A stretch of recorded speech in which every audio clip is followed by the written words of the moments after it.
Hey there, friends. Today, let's remove the veil, as it were.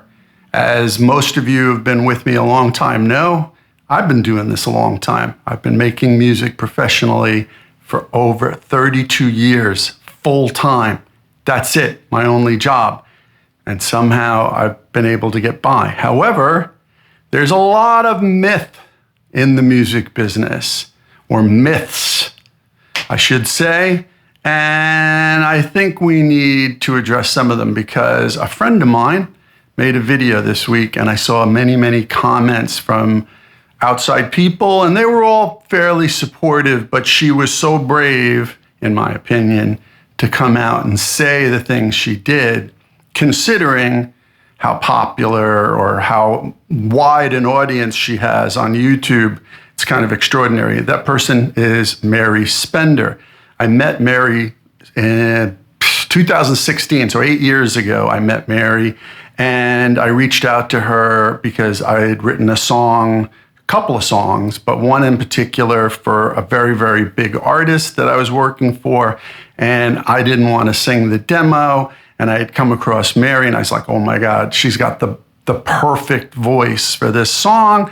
And she even went a step further. She played guitar, sang, sent me the thing, and then we built a track around it. I think we might have changed the guitar, but we didn't have to because Mary's awesome.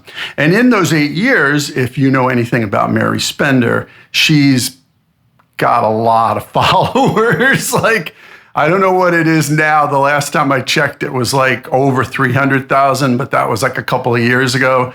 For all I know, it could be 500,000 followers. It's a lot, regardless. It's enough that she doesn't need a record label and she can make a living off of YouTube, which is fantastic. She does Patreon, she makes albums, she spends money on albums just like everybody else. She just doesn't have the same distribution or the same network, let's say, that a record label would provide, but she does fine. She does so well that she has a full-time assistant and a full-time tour manager, videographer. I'm probably getting this wrong, but she has 2 people full-time working for her. So therefore, she said, look, I've got this popularity, I've got this audience, I want to do a tour because she released a new record. And this is a lesson for all of us because I can tell you from doing this, you can say, oh, well, that was back in your day. Yeah, okay. So back in my day, you could book a tour 3 to 4 months in advance. But about 2 years ago, I think I mentioned it here a couple of times on this channel once last week, about Graham Nash booking a year out. But I had learned about 2 years ago that they were, most of the venues were booking like a year out. And that is mind-boggling, especially when you're trying to schedule it around a release. Nonetheless, I have done this many times. And yes, it is very easy to lose money. It is very easy to lose money on tour. In fact, it's almost impossible to make money. You can break even, you can make a little bit. It's hard to make a lot of money. Back in my day, the idea was you're promoting the record. You don't want to lose money, but you're promoting the record. And we never lost money. I don't think we came out ahead too much. There were a few tours where if we went stripped down, like if I went by myself, or I went with just one other person, definitely we made money. But even then, you have to keep your costs down. Just like, that saying like, well, if you don't go buy Starbucks every day or wherever you buy coffee and you save that money and make it at home, you're going to have a lot more money, right? It's the same thing on the road, obviously. So we weren't spending, at least I wasn't. I know some bandmates of mine were making long distance calls to girlfriends and whatever. I was happy at the end of the gig going back to the hotel, waking up early, doing the radio, because that was the routine. You'd wake up, you'd do radio, you'd get in the car, you'd go to the venue, you'd set up, you'd eat, you then come back. And, so I liked sightseeing and I like doing simple things. I like walking, and I wasn't spending a lot of money because, like, on those early tours, I wanted to come home with money. I didn't have any money. I mean, nobody was giving me money, so, like, I needed the monies. So just like you don't want to spend money each day on takeout coffee, you want to be very careful on the road. If you have a per diem, you don't want to go over that per diem. In fact, what I would recommend is staying well under that per diem. I'm not talking about starving here, but just like, catch as catch can. I mean, we were on tour once in Austria, I guess it was, and man, they had a spread, and the morning breakfast spread was just like, Danishes, or wwhatever they call them in Germany, and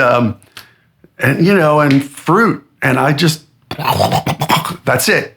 Those are the next 2 meals for me. I'm pretty hardcore. I can do that. But that's what you have to do on the road. So Mary booked a tour a year in advance. She was smart. And Mary's very, very, very savvy, like business-wise. It's not just because she has all these followers. Like she's pretty smart. She's got a noodle, she's been like, the reason she's got all these followers, I think, is because yes, she's talented and yes, she's relatable, but she knows how to do it. She knows how to do it really well. She knows how to package it. It's not just another pretty girl. It's really well executed. So she planned this to the T and still lost 12,000 pounds. And that's not bad, really. But she was like, frustrated by it. That's about $15,000 in American money. So roughly about 15,000 euros. That's not bad, but, who has $15,000 or 12,000 pounds to just light on fire to go out and promote your music?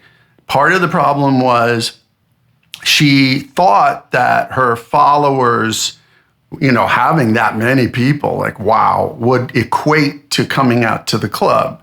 And it was only 53% capacity for the tour. And I would still say that's pretty dang good, Mary. You did great. The only difference is if you want to get close to 100% capacity, you need a hit.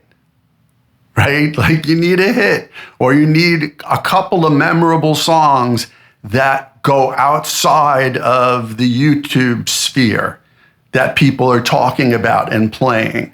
Like if you have even one song like that, trust me, people are going to come. You may not still make money, but you're not going to lose 12,000 pounds. So that's number one. And like I said before that, keeping your costs down. And she did. She tried to keep, she had to pay per diems to the band and pay the band. She took a band and, she's not going to like sleep in the van. I'd probably still be able to sleep in the van, but that's me. I'm by myself. She had a group. They went to budget hotels and tried to keep this as manageable as possible. The veil I'm peeling back here is this business is really, really, really hard. It's extremely difficult. And one of the frustrating things about Nashville before I left was people are selling the dream, right? Like there's no money in the music business anymore unless you're at that tippy top. Like I said a couple of weeks ago or a week or two ago, that there's like 12 people making money. Everybody, then there's about a couple hundred people in the middle breaking even, and then everybody below that. So yes. And so in Nashville, they're selling the dream. All these people who worked in the industry they helped destroy by adopting all these policies and streaming, et cetera, et cetera, et cetera. I won't even go any further on that. Then now they're selling the dream. They'll sell you a package to come to Nashville and record an album with top session people and great producers, and you'll get to work with, tip-top songwriters. Right, because the songwriters, it's only a few of them making money. Maybe some of the artists, if they're writing, are making money as well. But they're making money on the road mostly too. I had read this week that Dolly Parton was going to make like $100,000 this year from Beyonce performing Jolene on her tour, which she performed at the Christmas Day halftime NFL show that was on Netflix, right? That's where the money's at. So, selling the dream really bugs the living hell out of me, and we need to tell the truth. We need to be straight with people that this business is really tough, it's rough, it's brutal, it's just draining, it's exhausting, and there's not a lot of money. You do it because it's more important than breathing, but you don't expect to make a lot of money, and don't let anybody sell you the dream. Yeah. If you're going to go out on the road, you're going to lose money for a few years. And that's if after the few years you actually explode your audience, then it was worth it. But if you don't, you might as well light the money on fire. You need a hit. You need a song that cuts out into the culture and makes an impact in all different audiences, like a guy like me or a 20-year-old. Or a teenager, or someone older than me, or someone who doesn't even care about music that much, but hears it somewhere and goes, oh, what was that? Yeah, what was that?